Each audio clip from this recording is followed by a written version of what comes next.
হ্যাঁ নু, কি করতেছো তুমি? ওরে বাবা, ডাইনিং টেবিলের ভিতরে এটা কি? এই কুলফি আসছে দেখা যায়।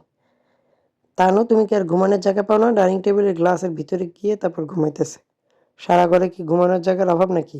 এই তানু, আনু, কি করো? কুলফি, তুই কিন্তু বেশি লাফালাফি করতেছিস, যা। একবার এদিকে একবার ওইদিকে এমন করতেছে। আচ্ছা, আনু কিভাবে বসে বসে সুন্দর করে চাটুপুটু করতেছে, তানু ভদ্র মানুষের মতো ঘুমাইতেছে। কুলফিটা শুধু সারাদিন দুষ্টামি করে, তাই না বলো আনু? এদিকে তাকাও আনু, কি ব্যাপার? তাকায় না কেন, রাগ করছে নাকি? ও, বুঝতে পারছি। তানু তোমার ভয়ে ভিতরে ঢুকছে। আনু যে দুষ্ট, ওরে নিঃসন্দেহে মারতে গেছে, ভয়ে ভিতরে ঢুকে গেছে। কি সত্য বলছি? ওই দেখে তানু কি করে। ভিতর থেকে বলতেছে, আনু এখন আমাকে মারতে পারবা না, আমি পালাইছি, তাই না কুলফি? হুম, এই দেখো।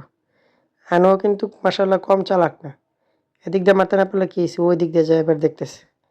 মানে কি যে বলবো, এরা নাকি কিছু বুঝে না, আমাদের থেকে বেশি চালাক এরা।